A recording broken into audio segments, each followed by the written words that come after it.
Hello, wrestling fans. Welcome to another exciting podcast, The Extreme Horsemen. We're going to have a special guest all the world knows. Brutal Bob Evans, Ring of Honor Bob Evans, hangs with Bob Evans, not the restaurant Bob Evans. But this guy has single-handedly helped more people than I've ever seen in my entire life in the wrestling industry. Just a completely selfless individual. We're going to have him here in a few minutes. But before that, I've got C.W. Anderson, as always, my tag team partner in the Extreme Horsemen, and I'm Preston Quinn. Like and subscribe to the podcast, ladies and gentlemen. We're here for you, and we're here to hopefully make you better after listening to it. C.W., as always, I like to get started with, what do we got going on? What do we got coming up here? This Saturday, we are in Mocksville for AML show where we're not actually wrestling, but we have a contract signing for the AML World Tag Team titles, and we're signing against the Dawson brothers, who we've been, the ones we have our heated feud with that we don't like very much on in and out of the ring. So we have that going on for us. But the show itself, man, is a really good card. There's some matches I'm really looking forward to watching. All right. And this is what we're going to do, CW. I'm going to throw a curveball at you because I did not discuss this with you. I'm going to say the match, and you're going to predict the winner. How about that? All right. Brad Attitude taking on White Mike. Well, Brad Attitude's in the chase for the belt. He's wrestled Caprice, and Brad's a top guy. He's been around for a long time. I got to go with Brad Attitude. All right. Number one, George South. The lineage is George South, one of our mentor basically here. George South taking on Colby Carino, fresh off his victory over his own dad. Who you got in that one? Wow. I have George. George has got some momentum. Never bet against George South. No, never. He beat Cyrus. Right. He's part of the lineage. Colby, there's nothing you can say about Colby about how good he is, how quick he is, how smart he is, but George is a master. I got Colby's George in this one. future is amazingly bright. 100%. I know he had some speed bumps early in his career, but I am as proud of an uncle to that man as anybody could be, as far as the direction that he's gone and the physical changes that he's made to his body and the things that he's done for himself and his family. But he's definitely George South, Colby. No. I'm just saying. A team that we are very familiar with, Devon Dudley's sons, the Hughes brothers, rolling back into Mocksville, North Carolina this weekend to take on the returning Master and Machine. Originally supposed to be the Varsity Blondes. Pillman Jr. had an emergency come up. He could not make it this weekend, replaced by his original tag team partner, now back, Master and Machine. I still have the Hughes brothers. Master and Machine have not tagged together, as far as I know, for a while, since Griff has been up at AEW. But I got the Hughes brothers on this one because, we've battled them several times. They hit so freaking hard, and they're such a good young tag team. Their chemistry is fantastic that I don't think Master Machine is going to be able to put it together quick enough to beat those two. Yeah. And Master Machines, they live and die off the high risk. And I think the Hughes brothers, they're smart enough to know how to take advantage of that. So I got it. Yeah. Okay. We got the big prestige title match, the big three-way. Eric Royal taking on the champion Tim and Andrew Everett, all going for the prestige title. Who you got out of those three? I kind of wanted to go with Eric in the beginning, but Eric's been kind of like this. He's been kind of hit and miss with his wins and losses. He's the Jameis Winston of AML. I don't know if he's going to be good or bad when he shows up. It's just been bad luck for him. And I love Eric Royal. Yeah, he's right 100%. So, but I got Timmy in this one. I got Timmy holding on to his prestige title. Yeah, I'm going to go with Eric only out of just blind loyalty to a brawling old schooler like that. I can't. But you got the wild card in there and Andrew Everett, and that's just going to take away. If it was just one-on-one, I'd love to see that match anyway. Yeah. But I probably would take Eric in this, but with the wild card of Andrew Everett, the Skywalker that he is. I understand. I get it. I got it. But yeah, it's gonna be one of the two, in our opinion. In a Madhouse match, J.B. Cole taking on the Zuka King. Now, there's some history here. Zuka, future stars of AML, the champion of that brand, has moved his way up into the main roster with authority, and he took it to JB Cole out there in Gaston, North Carolina, after that Stadium Rumble they had, and he busted him up with that steel chair, and he looked at JB and said, "Bam, sucker." So who you got in that one? It's a Madhouse match. Straight up, Zuka would get him, but in a Madhouse, I don't think Zuka's done these type of matches. JB, that's his wheelhouse, and you know he's got the home field advantage. So you can't take somebody away from that. Lug nuts and stuff when he's in there. Yeah, he does. That's why I won't do them. I'm not doing those type of matches. Could you imagine lug nuts? Not thumbtacks, not lug nuts. The side, this like that big. Unbelievable. Yeah, I got JB in this one straight up, one-on-one, no external factors. Yeah. Zuka, because Zuka's been on a roll. He's come out of nowhere. He got on our radar quickly. Yeah. And but I got JB in this one. Yeah, and both guys student of the game. Both of them. So yeah, that you're going to be, folks, you're in for a treat with that one. And then because they don't like each other, and they're going to beat the crap out of each other. Oh, ain't no doubt about that. I'm telling you. And then Caprice Coleman coming into Mocksville, the AML World Heavyweight Champion, taking on a guy that you and I have a lot of. We got a lot behind this guy as far as what we think his ceiling is. Mike Drake coming in and getting a shot at the belt. Who you got in this one? I don't know if I'm going to declare a winner in this. If I had to pick one, it's going to have to be Caprice. Yeah, Caprice for just being the veteran that he is, where he's been, all that he knows, the ageless one himself. But I tell you what is going to happen here. Caprice will walk out. I think he walks out with the belt, but I think Mike Drake becomes a major player in AML after Mocksville this weekend. I think, in my opinion, like you said, Caprice, I don't think he's going to walk out. He's walking in, but he's limping out. Yeah. But he's still going to have the belt. Especially because, I'm telling you, folks, you see Mike Drake do a backbreaker, you're going to know it, because yes.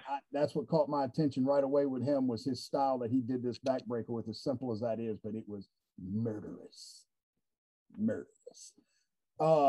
Okay, so I know that we're going to have Bob here soon, but I'm trying to cover some things real quick. I went on last night, and I didn't even tell you about this, C-Dub. And we didn't even hear on that there's going to be a contract signing with us and the Dawsons. And I'm going to tell you right now, that is a publicity stunt that Tracy Myers is going to have to eat, because there's no way CW and I are going to sit there at a table and sign a contract 3 feet away from those guys and not punch them in the face.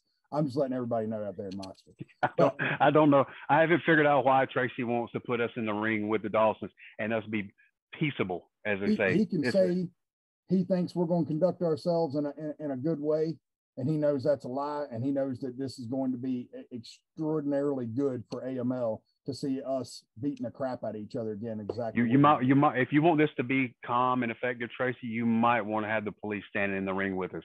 I wouldn't even do you security, because last time they got the security guy going, we beat the hell out of them. So you might want to get some. Yeah, you might want to have somebody that's got a taser and a gun with some bullets in it. So. Well, from what I hear, there's a lot of them that quit up there in Chicago and stuff, so we could use some of them. Yeah, they'll probably come. Yeah.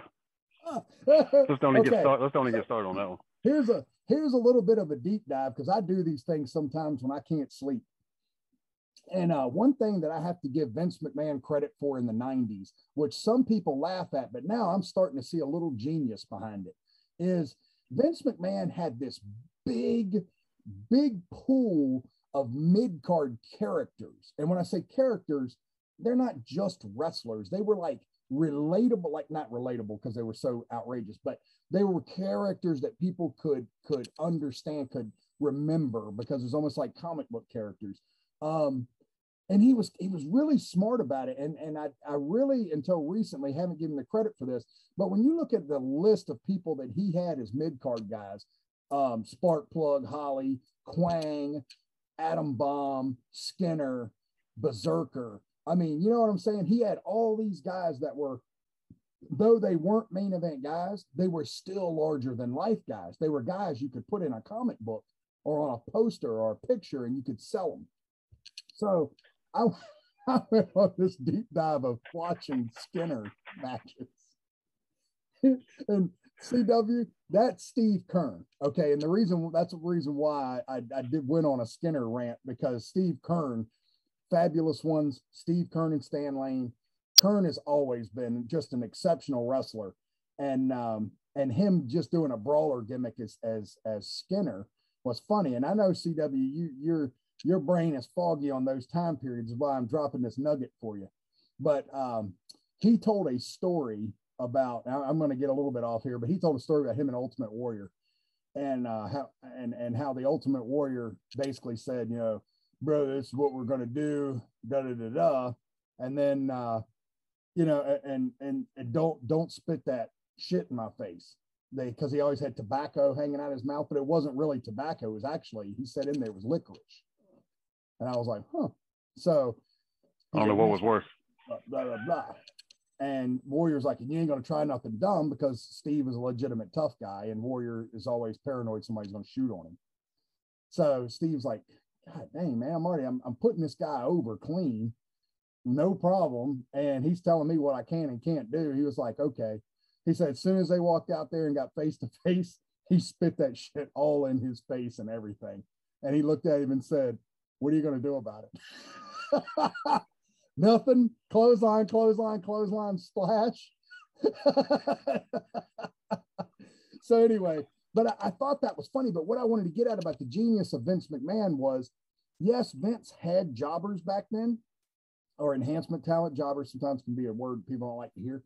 Enhancement talent, but Skinner took on Undertaker in a match that's on YouTube, folks. It's 4 minutes long on TV with entrances, but Skinner did not come off as some punk. He walked right up to the Undertaker and Paul Bearer when they got the urn up in the air, and he spit that shit all over the urn, right Undertaker's standing a foot away from it. And he's almost like giving him the finger, like, yo, Skinner is a badass. He is not scared of the Undertaker, who's a foot away from it. He spit that all over his urn. That is awesome. And then he commenced to getting his ass kicked. But he did what he had to do. He had this gator paw, this supposed to be a gator claw on a necklace.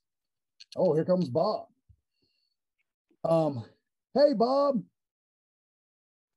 See if we can get his stuff straight. Ooh.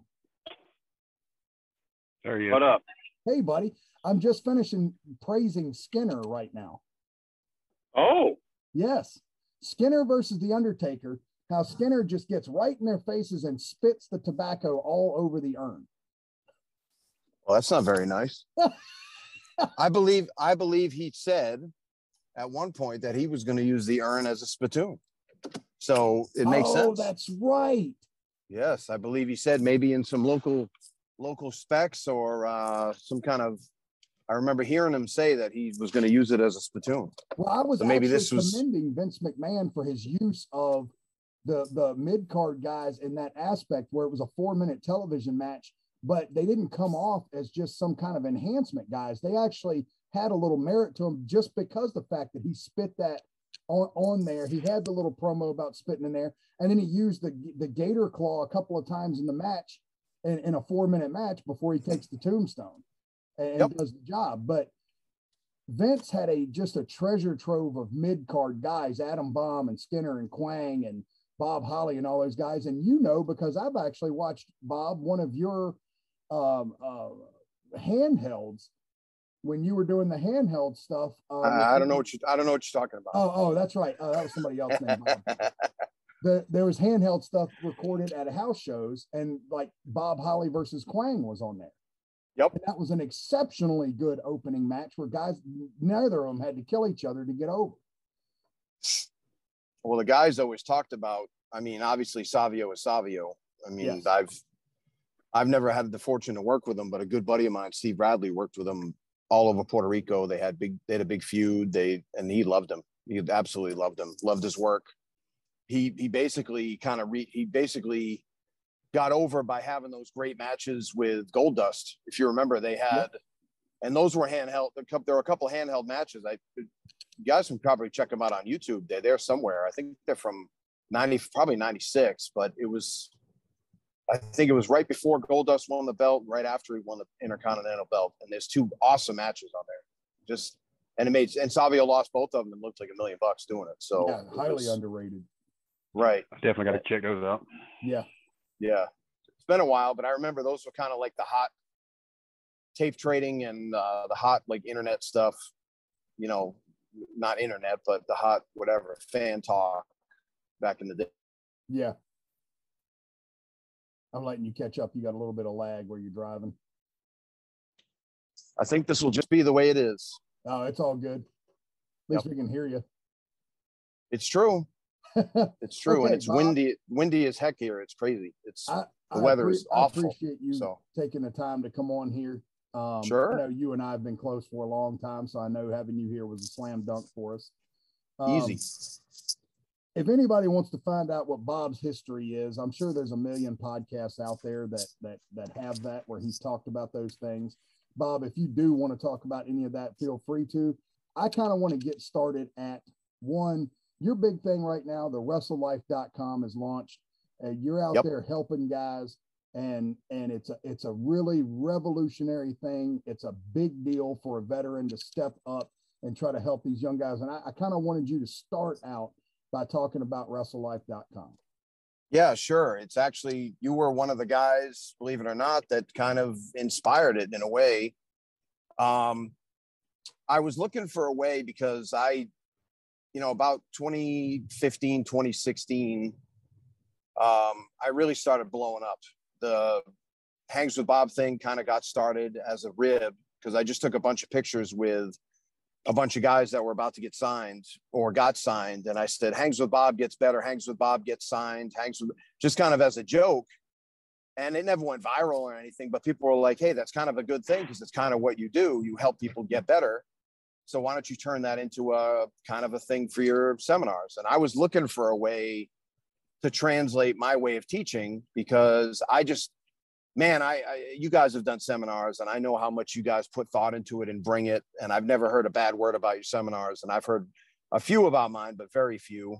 And the biggest thing is that we're not just sitting there telling stories. And I mean, there is storytelling involved to make a point, but we're not just sitting there saying, let me tell you about the time I worked with Dr. X, in 1935. And it was sold out and there was nothing but people and we made all kinds of money and you guys don't know how to work. It's what happens is it ends up with the old timers kind of yelling at everybody or running the same seminar all the time.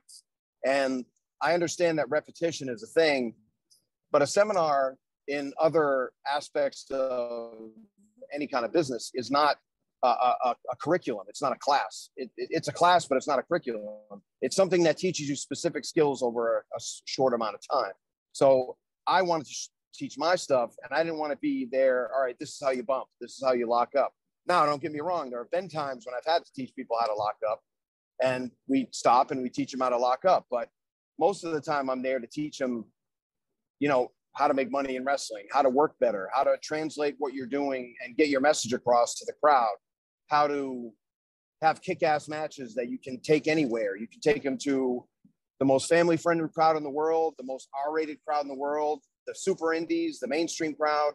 I try to teach people that. So that's where it kind of got started. And then meeting guys like you who went out and said, I don't want to wrestle for a living, Bob. I love wrestling as much as anyone else, but I just kind of want to do it on the weekends and do it very well and do it with great skill. But I don't want to necessarily go away from my family. And, you have a bunch of kids, you have a great fiance. There's a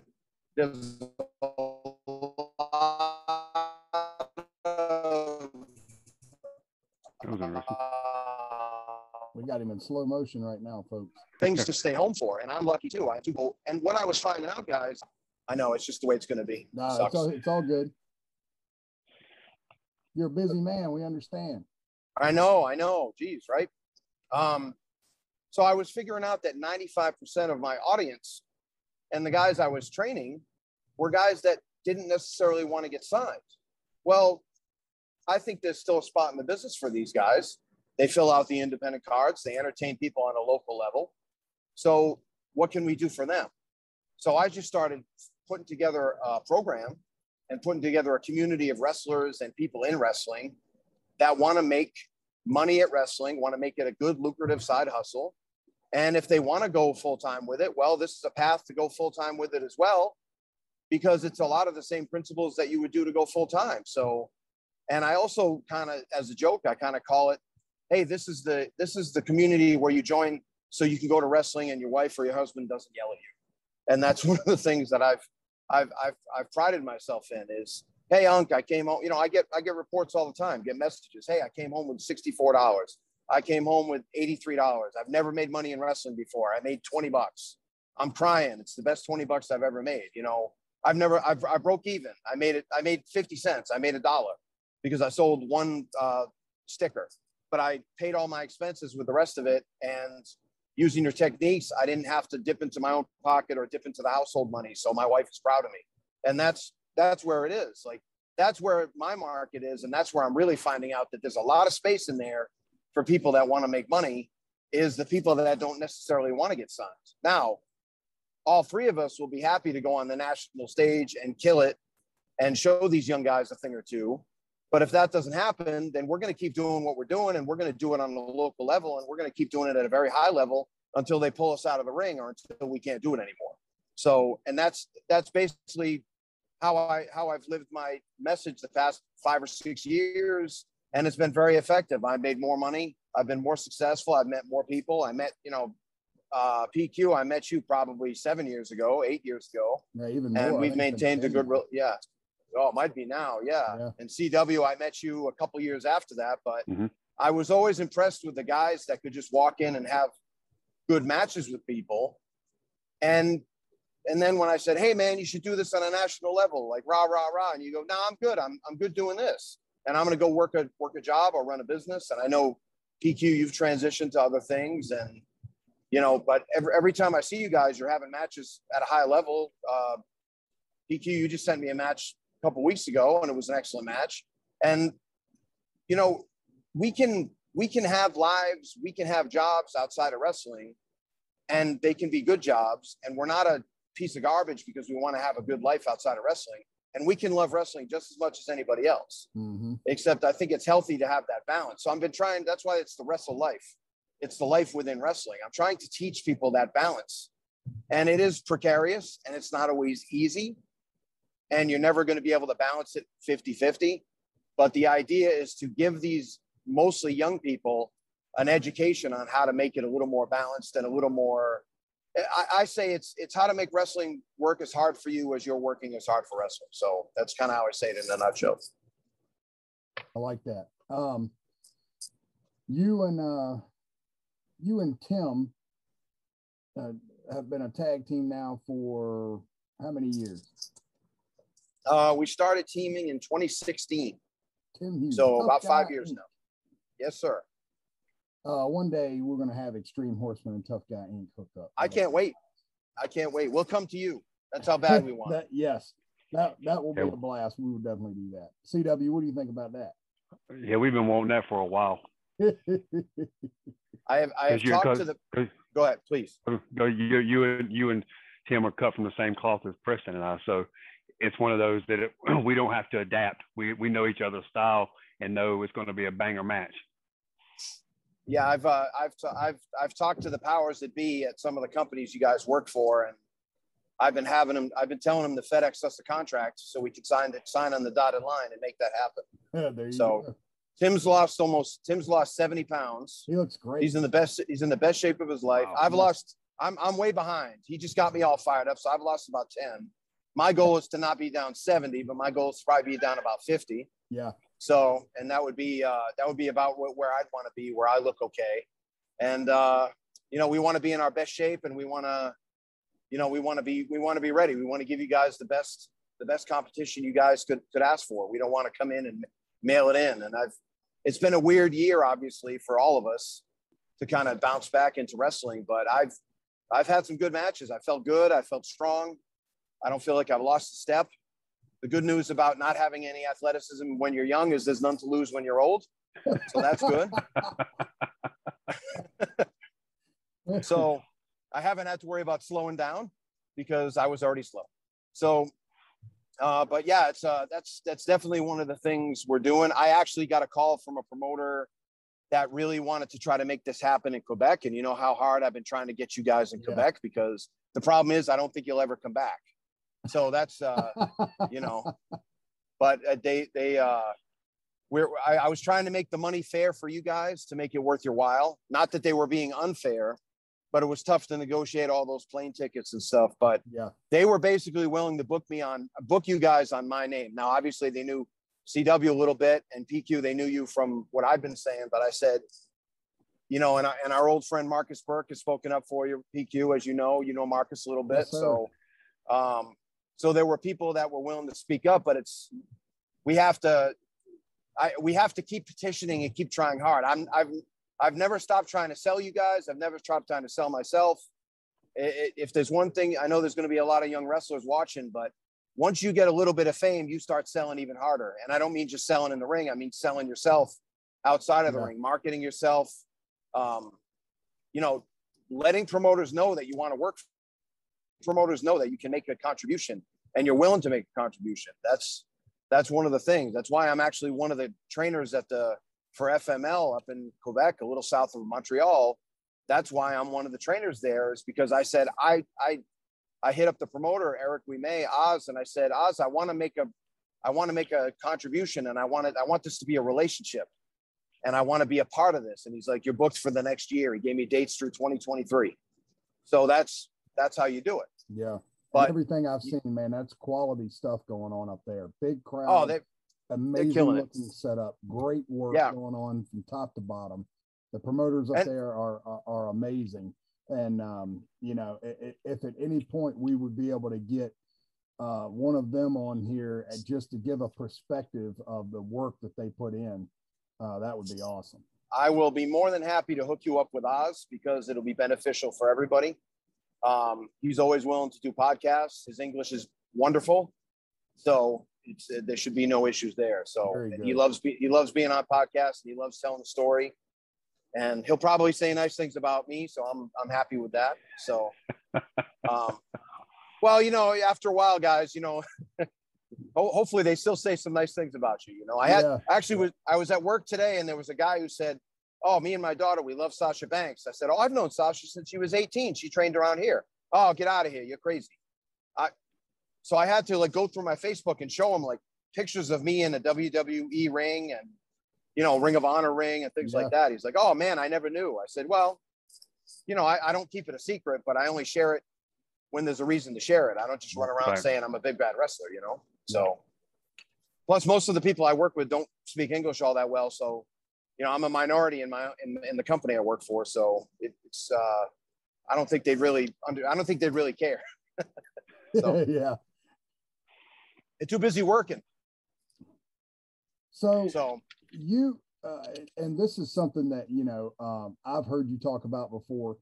When earlier in your career, you were more an Ole Anderson type, more a bitter, you know, screw these guys that don't know what they're doing type of thing.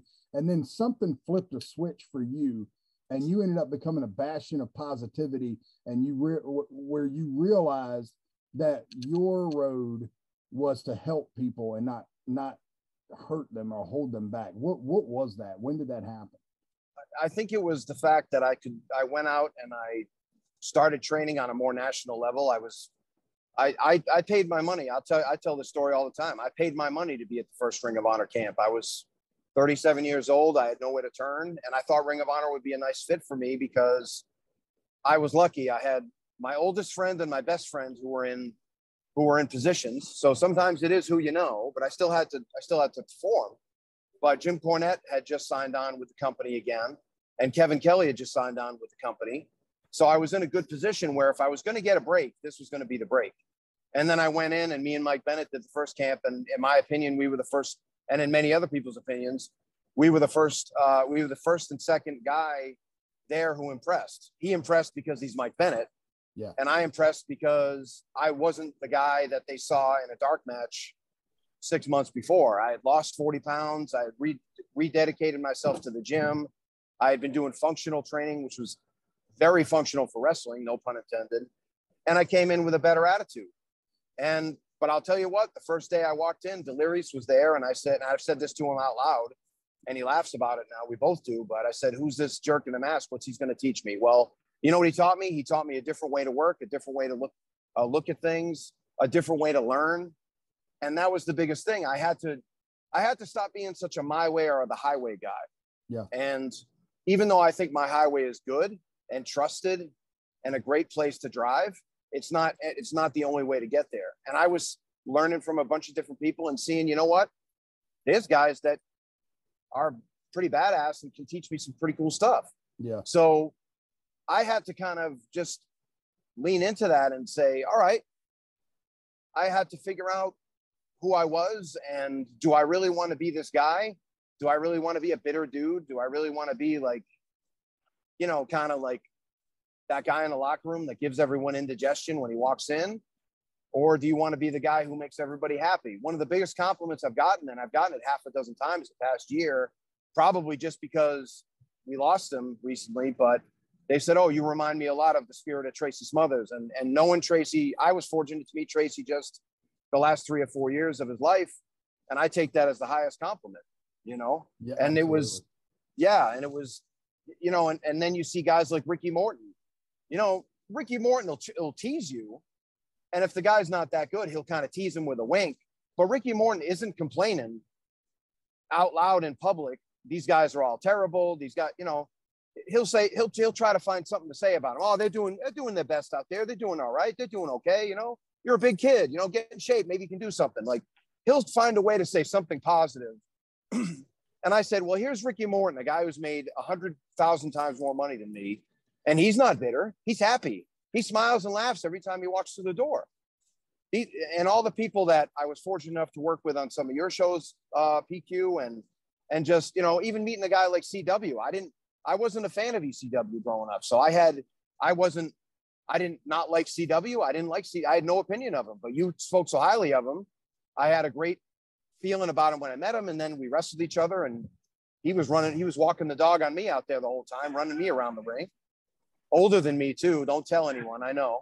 But then I, you know, and you obviously, you know how much the respect level goes up when you wrestle someone and you wrestle them and they do well. So we were, you know, thick as thieves at that point. And then, you know, we've been checking in on, you know, and I've been trying to check in on with you and you check in on me. And when stuff goes on, I know it's been a bumpy ride for you the past few years, and for everyone actually, but so, you know, it's been good though, man. Like, wrestling gave me both of you guys. I would have never had wrestling.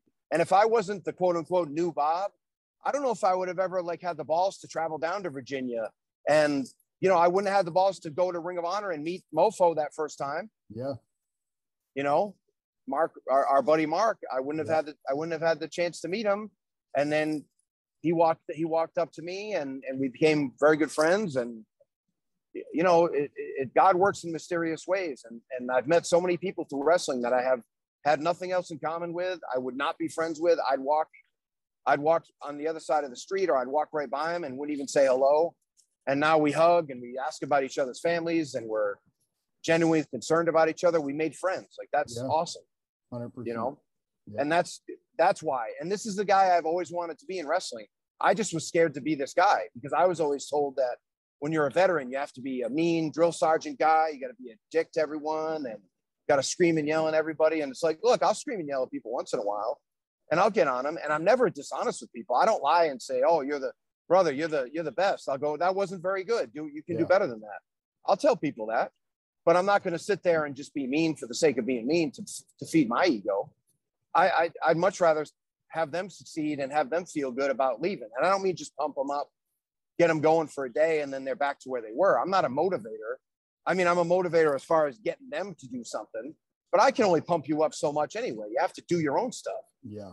Yeah. You know, and I recently heard a quote that really stuck with me was, never sacrifice truth on the altar of kindness. Yeah. And I think that's great. Exactly what you just said. I learned a long time ago from Terry Taylor was the first guy. Kevin Kelly was also there. Those are the two guys that taught me that you can be blunt, you can be honest, but you don't have to be mean. Yeah. You can say that wasn't a good match. I've seen you have better performances. You kind of dropped the ball there, but what can you learn from it? What can you do better? Lose some weight. You're getting fat. You got to lose some weight. Look, I'm not fat shaming anyone, but I've had people walk up to me and say, "Hey man, you're too big, lose weight." Okay. Yeah. Now I'm either gonna lose weight or I'm not, but I shouldn't be mad at the person. I remember Missy Hyatt. I had already lost like 40 pounds, but Missy Hyatt didn't know me when I was big. She only knew me when I was thin. And she's like, "Yeah, you need to lose more. I heard you lost weight. That's great, but you need to lose more weight." And I said, "Thank you very much. I really appreciate that." Then she got all nervous and was trying to backtrack from it. Like I was mad about it, or she offended me. I said, "I'm not offended at all." I said, "This is a cosmetic business and you're one of the best looking women I've ever met in my life. So I'm not mad about you saying that." I said, "Obviously." And she said, "The work was fine, but you need to lose weight if you're going to be wrestling in Ring of Honor regularly." And I had to make the decision then. I was never a body guy. I don't think I'll ever be a body guy, but you're on TV in front of hundreds of thousands of people. You have to look better. Yeah. You can't just look like a fat dude just because you get by in the indies with that. And I understood her point and I respected it. We don't want to hear that stuff sometimes. In fact, I don't want to hear that anytime, but sometimes you have to hear it. Yeah. And it's okay. If it's a bad spot, if you guys screw up in the ring, then just do better next time. Do this, do that. It's not a death sentence to tell someone they didn't have a good match, because the idea is you're going to have another one. If it's your last match, I'm probably not going to critique you. If it's your retirement match and it's not that good, it's fine. Yeah. There's a reason why you're retiring. We see that now. Exactly. And it was a good decision. We all agree with you. Hey, but Bob, a pet peeve that CW and I have. Yep. CW, were you about to say something here? Hold that thought, but I have a question for Bob because we're talking about critiquing matches and how we critique and how we approach somebody. And Bob's a lot more nicer at approaching people, and he can get his point over in a nicer way and still be just as blunt. And my approach is a little bit different because I'm a little more harsh to some things, because the way I, like you talked about earlier, you find when you take all these seminars and you do all these things, Bob's going to teach different than I am or Preston is, but you take little bits from all three of us and make it your own. Where Bob's not 100% right, I'm not 100% right, no Brandon, we're not 100% right, but you take a little bit of it and you make it your own. But I have a lot of, well, I'm gonna say a lot. People always complain because I'm too harsh. I'm very harsh. I'm very blunt, almost like in an asshole kind of way sometimes. But I tell them my reasoning is because in my way, the way I was taught was, if I go to do something and I screwed it up before and I got screamed at or told very bluntly, that was the shits, don't do that anymore. Why are you doing it like that? It was horrible. That when I go to do it again, that's going to be in the back of my mind, that saying, because that's how I learned. That's how it was taught. Do you know that my reason I'm asking you is, do you real or see a difference in this type of generation, the way you have to approach them as opposed to the way we were approached, or guys our age, you can approach them? Just the newer generation of younger wrestlers. Well, it's hard to say because, well, I guess this is kind of like my second wave of training people, because I've been training people for almost 20 years now. It's hard to say because I don't have a school anymore. If I had a school, I'd probably be a little bit more on your end of it. Here, and I'm not even against what you said. I was standing right there when you critiqued one of Wildman Congo's matches, and you saw stuff that I didn't see, and I was like, "This is great." And I said, "What'd you think about it?" He goes, "That was awesome." He said, "I loved it." People that want to learn aren't going to care about the delivery system. My whole thing is, you're not doing it to satisfy your own ego, to run around and wave a flag that says, "I know more than you. I'm so smart and you're so dumb." That's the thing. I don't care if you're hard on people, because I know you care. You give a shit. Giving a shit really kind of solves all the problems anyway. If they give a shit and you give a shit, you can teach any way you want. as long as you're not abusive, and you're not. I've seen you be more serious and more blunt, but I can't say I've seen you critique more than maybe half a dozen people, but I've never seen you cross the line. You know, right. We all cross lines sometimes, but it's just a delivery system. My whole thing too is I sometimes I'll get too emotional because I care so much. I don't want my emotions to get them to, I think we teach the way we want to be taught, right? So if you were hard on me and I didn't know you like I do, I might rebel against that because I don't know if I'm a little softer or a little more arrogant. I was very arrogant when I was a kid.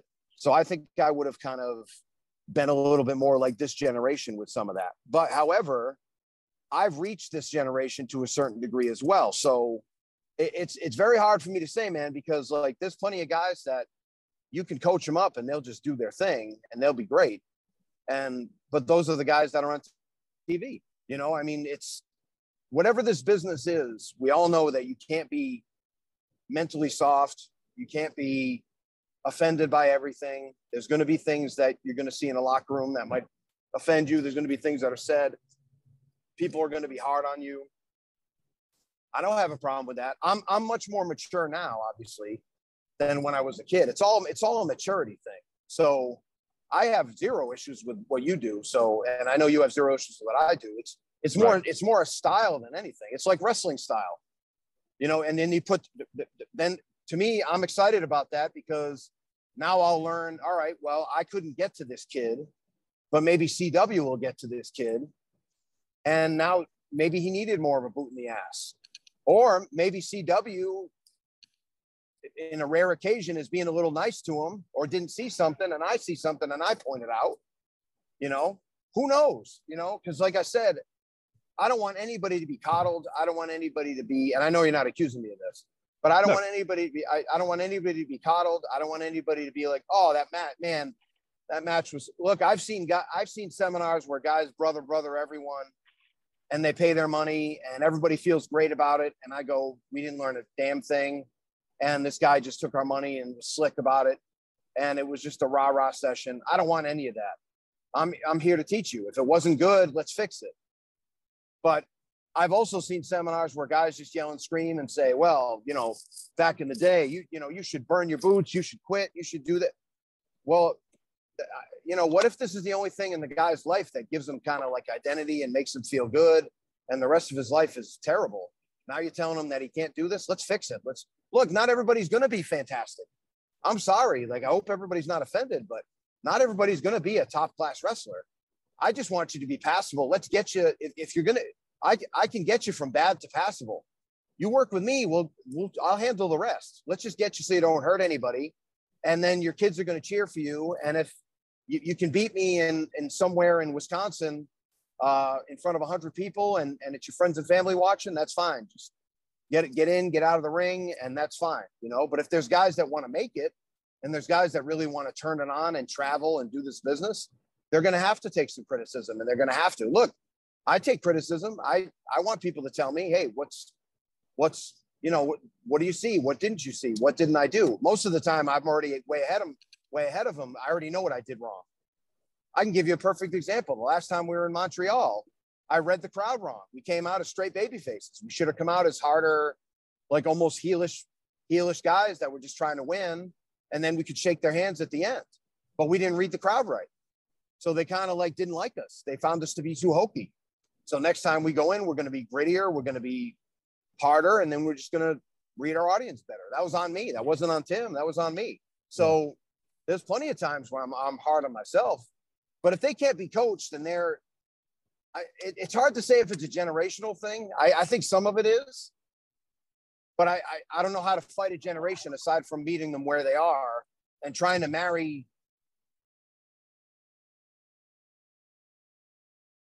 As we get older, they're the same age. So we have to figure out how to translate what we do and be more effective teachers, because I don't want to become the out of touch old man in the room. I want to be the cool old guy playing jazz at the bars at 80. You know what I mean? That's who I want to be. So I hope that answers your question. Yeah, you know? 100%. It does. So Bob, you were telling me that, it's almost like part of your, the Wrestle Life type thing or whatever. When you do a podcast, you like to give your host, a little bit of your Wrestle Life education, so to speak. Well, this is what I like to do with every podcast I'm on now. With just straight podcasts, is I help them with their podcast. If it's an announcer, I help them with their announcing, managers, wrestlers. I've been on a bunch of them now. And what I like to do at the end is just kind of give you guys a little mini coaching call and figure out where you guys are. What's next for the Extreme Horsemen, or what are you guys struggling with, or what's your next step? Like where are we going? What's the end of 21 look like? What's the beginning of 22 look like? What are the goals? I know you guys are feuding with some teams in AML, and they're giving you all you can handle. But what's the next step? Do you guys want to go outside of AML and do more stuff? And is there something specific? Is there a place to go? Is there a goal? Preston? We went out and worked for Greg Anthony out there in the South. We went out there. We've done some of that. We will do those things spot wise to go in and help a team in certain companies as far as that goes. But AML has some things coming down the pipe that's probably going to take up a lot more of our time than they already have. So we basically are going to work we do this anyway, but we're just trying to work on just so many minute details of what we're doing. I mean, I'm a harsh critic on myself, as you were saying, but man, I am really loving the direction that we've taken in the ring with our tag team. And I feel like that cerebrally, we've gone through a wall that I think we had before, and we've hit this other level of being able to see things in the older matches that we've been watching, we've been able to pick up on and make our own. That's made us, we will boldly look at anybody and say we can out wrestle or wrestle with any tag team on this earth right now at the ages that we are. And I don't care the style. Really want to get that and continue to refine that and make ourselves, that much more valuable to who we get in the ring with. Right. CW, feel the same way, or anything you want to add on that? Absolutely. We're, as you know, being around a while, tag team wrestling is a lost art. The stuff you see nowadays, in our opinion, is not tag team wrestling. It's not what we grew up on. It's not what we watch. And Preston and I are trying to establish and reinstill that type of mentality in tag team wrestling. When we go back, we watch every week. We watch, 20, 30, 40-year-old matches and pull things from them, like the Preston said, and make it our own. And it still works. The stuff still works. And that's what we're trying to do. We like wrestling guys that are tag teams. We don't like wrestling, and not we won't, but guys that are just thrown together, because it's a different type of psychology, as you know. So that's what we're doing, and that's our main goals. One, to help AML get better, further them along, and any other tag team we step in the ring with, because we've been wrestling Devon Dudley's boys, the Hughes brothers, past few times at AML, and we're trying to, they're already good, but we're giving them little snippets of stuff to hear. Take this, make it your own, and to get over more into, because they're good old school tag team guys. Even though they can do the newer stuff, just like their dad, right? Yes, 100%. Right. So that's kind of our goal, is to bring tag team wrestling back in a spotlight, because Preston can tell you what we're doing at AML overshadows everything else going on, because we have such a, it's 100% believable, because the guys we're wrestling, we don't like them on a personal level at all. Right. And we don't like them in the ring even more. So that's what we are. That's what when we bring that to the table, look, we don't like these guys in real life or in the ring. The shit's real, 100%. And we got a contract signing with them Saturday. And how are you going to put us across a table and expect something not to happen? It's going to happen. So that's pretty much where we're at with wrestling. The biggest thing I see, and Brandon, I've talked to you about this a lot because you've kind of told me the strategy, which I think is a really smart one. This is all good stuff. I think what we have to do is when you guys are together, and I know you guys don't exactly live right next to each other. You kind of like me and Tim, where you're hundreds of miles away, right? Yeah. So right. Yeah, Tim and I are 200. People think Tim and I, it's like Barney and Fred, like we're right next to each other. So it's not that way, you know. And Barney and Fred is like I think we just lost half our audience. So like, who are Barney and Fred? The Flintstones. Yes. Yes. So, but they think that we all go in the wrestling car and we all drive together in the tag team car to wrestling, which we do sometimes, but Tim's 250 miles away from me. So it's not easy to do this, and Tim and I are going to be smarter about this too. I think you guys need to start cutting more promos and tell your story. Almost do and you're going to have to probably grab a college kid to do this, or maybe somebody from AML will raise their hand and volunteer, or somebody you know. I mean, you guys, between the two of you, I'm sure you know 5 production people that could do this. Do a little mini documentary that protects our business. You say it just like you said it. There's nothing you said there that lets any secrets out. And you tell them we're here to reinstill, it's a little bit of like an independent version of FTR in a way, but it's different because you guys are older and you've seen more. So say that if they bring up FTR, then you just pivot and go, we love those guys, but we're older. We help train them. We help teach them. We wrestled them. That's how old school we are. And then you get off them and start talking about your stuff again. It's kind of like a politician where you answer the question, but you pivot it off and then answer another question. But I think you need to start doing. I know, Preston, you love doing promos, and CW, I need as many promos from you, but start doing more promos where you're telling people this so people know more of your story. The more relatable you are, even if you're bad guys or good guys, whatever you are, the more relatable you are, and the more people know this, the more promoters can hire you and pay you to come wrestle. And if it's worth your while, you'll go anywhere, right? I mean, if it's worth your while. Certainly. So, and maybe it's not a priority, but maybe if it starts becoming a lucrative thing where, hey, once a month we go fly here, or we're going to have a match in front of 1,100 people in Quebec and sell $500 worth of merchandise and make a good payday and get, fly to Boston, and then Bob picks us up, and then we go over the border all together. I mean, there's certainly smart ways we can do this where and then we do a seminar the next day and we all split the pot. I mean, there's ways to do this. Yeah. So I think you guys have to push the knowledge. As wrestlers, you push the knowledge either as good guys or bad guys. As good guys, you're the tough old bastards that stand up for yourselves. As bad guys, you're the old guys that think these young punks don't know anything and you're going to school them. And then as teachers, you're kind of in between, right? So I think as a seminar, I think you guys could do some nice tag team seminars. I think you could team up with me on some of my stuff, which I've already talked to you about a little bit, PQ, and that's becoming more and more of a reality as we step along, because I want to do more live, like multi-man seminars, because I've had so much fun with them. And I can plug you in with places that need good tag teams. I wrestled the team by myself because they were little jerks that interfered all over the place. And I'm going to try to send them to AML so you guys can beat them up and thump their heads while me and Tim are coming down there. But they're from Oklahoma, and they're a nice team, young guys. Johnny and Johnny, toxic masculinity, these little punks that need their mouths closed. And you guys could just wing yourselves over to Oklahoma and go over there, or they could come to you and you could slap them around a little bit and they could learn what it is to be a real tag team.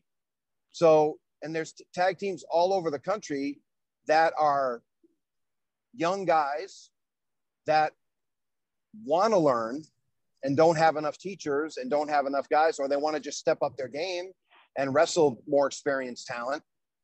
And they don't have those people to reach out, because guys, as you know, not enough of us are, and you guys do this all the time. I've seen you sit with young people at every show you're at. If they're interested, you're talking and you're teaching. Yep. And I am too, but that's not everybody. And a lot of these guys, the secrets die with them. The coolest thing I can do is I know one hammerlock reversal, and I'll show it to you guys the next time I see you, that Luthez taught Killer Kowalski, that Killer Kowalski taught Bruiser Costa, that Bruiser Costa taught to me. So one of the neatest things I can say is, hey, you want to learn something that Luthez taught me? And it's kind of a joke because it's generation to generation. But what if one of those guys didn't want to teach it to me or didn't want to teach it to the next generation? It disappears. It's gone. And I thought Jonathan Gresham used it in a match. Now he taught me 10 and I taught him 1, but still I got to teach Jonathan Gresham, the arm guy, the octopus. I got to teach him 1, so I was excited. But, it's there. If we don't hand this stuff down and we don't give it back, people won't, it'll die. It'll die with us. And I don't want that to happen. And believe it or not, and I know I'm kind of, I'm the optimist and you guys know this. So I'm going to push back a little bit, but I think there's a lot of good young tag teams that could benefit from wrestling you. And I think you guys have to make yourselves available at times when it makes sense to you. Now, I'm not asking you to travel like me and Tim because you're not interested, and that's fine. But if we can make it worth your while, or I can plug you into the right places, and there are places I would send you immediately when you're ready, because, and again, one of them is Canada. You know why I would say Canada? Not because you guys are awesome, because you are, but they don't have you in Canada and you don't have Canada. Yep. So why not match those up? And now look, and CW, you may have had some experience with this, and so have you, Preston, I don't know, but wrestling somebody who doesn't speak the language that well, that's a whole different game. Yeah. Now you got to make sure you're all on the same page. Now you got to make sure, because, you don't want to pop somebody's nose or bust an eye or worse. So now we have to but you guys would be over as hell because first of all, they love Americans that love Canada. I was very surprised with Quebec because I had heard Quebec they didn't like Americans. They've embraced me and Tim like crazy.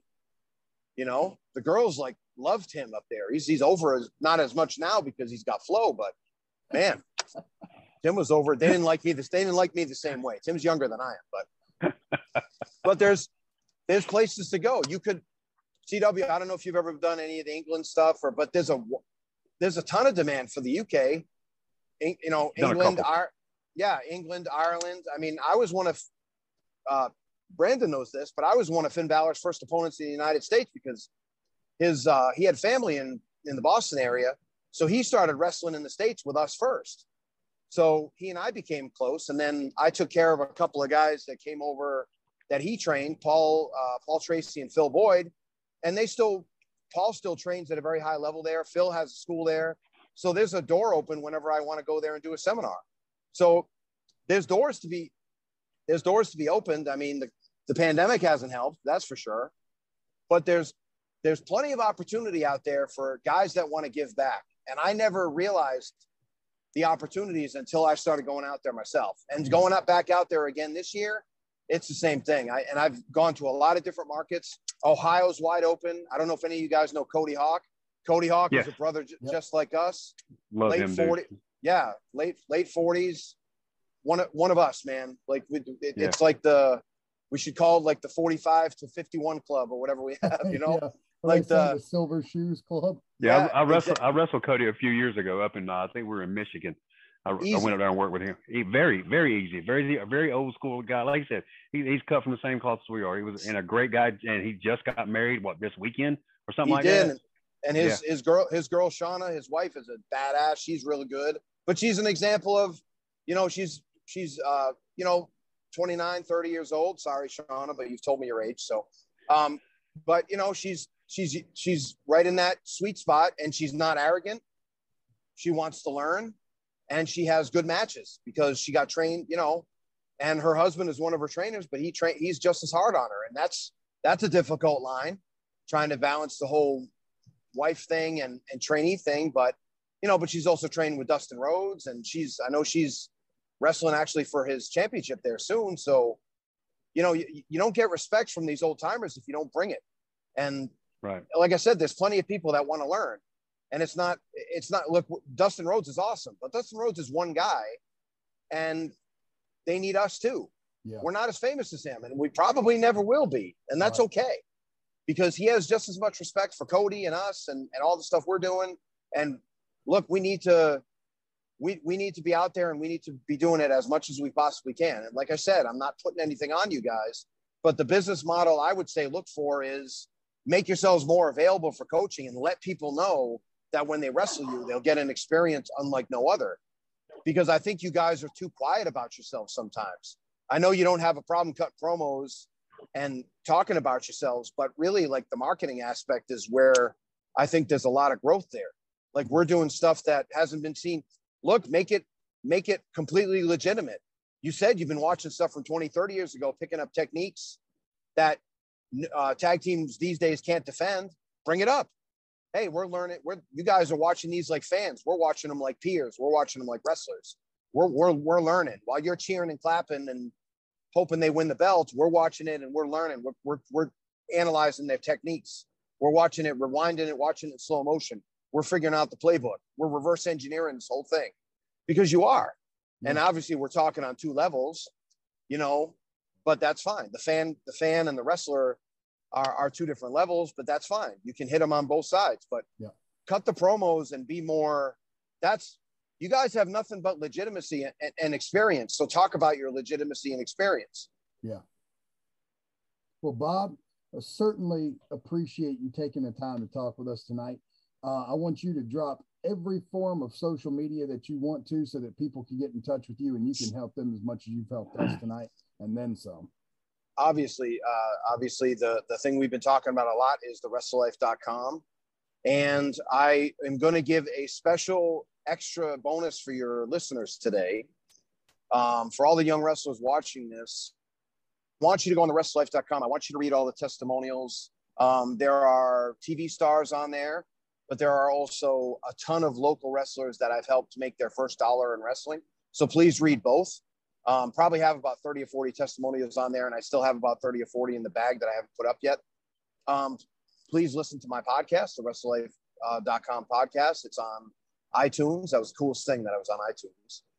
But the bonus I'm going to give your listeners today is I usually do a 14-day free trial. I'm going to give them a 30-day free trial. I am going to put my money where my mouth is.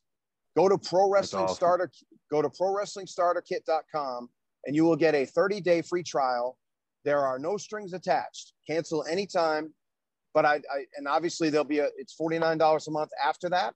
And to me, it's worth every penny because to trade $49 I have guys making $400 or $500 now a weekend, working that's 2 or 3 shows. $50 a day, folks. It's not. It is. And also, if you hang with me, I might actually give you a little discount at the end of it too. So you might actually do a little better than the $49 a month if you stay through that whole 30 days. So just keep that in mind. So, but I go to ProWrestlingStarterKit.com. And if you want to hit me up on Facebook, social media, Bob Evans on Facebook, the Wrestle Life has its own page. Hangs with Bob Seminars and Tough Guy Inc. has their own page. Twitter is Brutal Bob Evans. Instagram is Brutal_Bob_Evans. And Twitter for the Wrestle Life is T Wrestle Life. And we're trying to build up that page as well. And guys, thanks so much. You guys are both very dear friends of mine. I have so much love and respect for you guys as people. You guys have not only become great friends and peers to me, but you've become mentors. And some of the things that I've been the most impressed with you guys about, has meant the most to me, is the struggles that you guys have gone through in different parts of your lives and coming out of it and becoming a good example for young people and a good example for me. And I couldn't be more proud to call you guys friends. And I really hope we get that match going under any environment. Either you come to me, we'll take an international, we'll meet you in your backyard. I mean, I'll feel bad beating you guys in your backyard. Goodness. But, you know, we got to do what we got to do. We'll give you a rematch, though, you know. Let's do that. So we'll get at least 2 matches with you. Well, Bob, you've always been one of my favorite people, and it certainly was great having you tonight. Of course. You know, like how much respect I have for you guys. And guys, all you young wrestlers that are listening, don't worry about me. Listen to these guys. They know their stuff. If they're reviewing your match or they're reviewing anyone's match, I want you guys to listen carefully, because the lessons they teach are the lessons for everyone. And like I said, if the teacher keeps bringing it up, it must be important.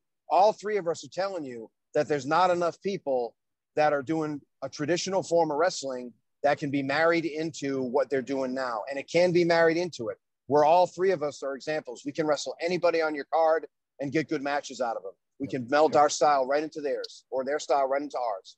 So, little endorsement for all 3 of us at the end. Thank you, fellas. CW, as always. Bob, thank you very much. All right, guys. The Extreme Horseman podcast, ladies and gentlemen. We'll see Thanks, you Bob. next week.